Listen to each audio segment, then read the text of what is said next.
என்னைய காவிய போட்டு சங்கியாக்க பாக்குற. ஏய், நீ என்ன உடை போட்டாலும் எனக்கு நல்லா இருக்கு. காவி not fit for my self. It's very bad, very ugly, I hate it. டேய், யாருக்கு என்னத்தே பேசிட்டு அலைஞ்சிட்டு போங்கடா.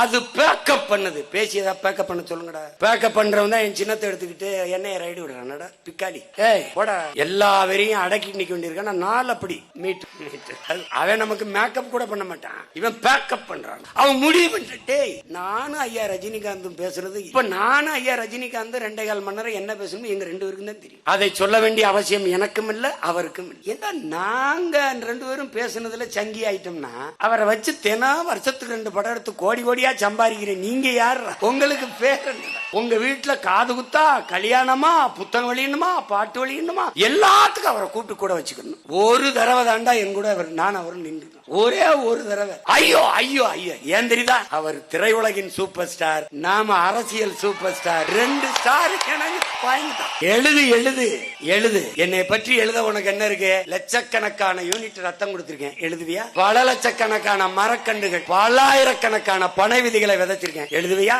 எழுதுவியா? எழுத மாட்டேன். மக்களின் பிரச்சனைக்கு மக்களோடு மக்களாக நின்று போராடி தடுத்திருக்கேன். ஏய், நான் இல்லைன்னா 8 வழிச்சாலை வந்திருக்கும்டா. நான் இல்லைன்னா பரந்தூர்ல விண்ணூர்தி நிலையம் கட்டிடுவான். நான் இல்லைன்னா காட்டுப்பள்ளியில துறைமுகம் கட்டிடுவான். ஆனால் சரியான ஆண் மக்களை நான் இருக்கிற வர, என் படை இருக்கிறவர் கட்டிடுறான். கட்டிடுவான். வாய்ப்பு இல்ல Raja. Bro, very wrong bro.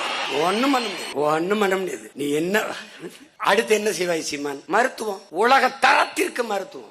ஆகச் சிறந்த மருத்துவர்கள் நம் இன முன்னோர்கள் நம் இனத்தில் இருக்கிறாங்க. தரத்தை கூட்டுவேன். தனியார் மருத்துவமனைக்கு போனா செத்து போயிருவோம், அரசு மருத்துவமனைக்கு போனா தான் பொழைக்க முடியுங்கிற நிலையை உருவாக்குவேன். நான் விளையாட்டுக்கு சொல்றேன். இவன் என்ன தெரியுமா சொல்லுவான்? அதனால ஏதோ சும்மா பேசுவாருங்க, ஜாலியா பேசுவாப்ல. அது சாத்தியமில்லாத பேசுவாப்ல. சாத்தியமில்லாத ஒன்றை சாத்தியப்படுத்தவனுக்கு பேர் தான்டா புரட்சியாளன்.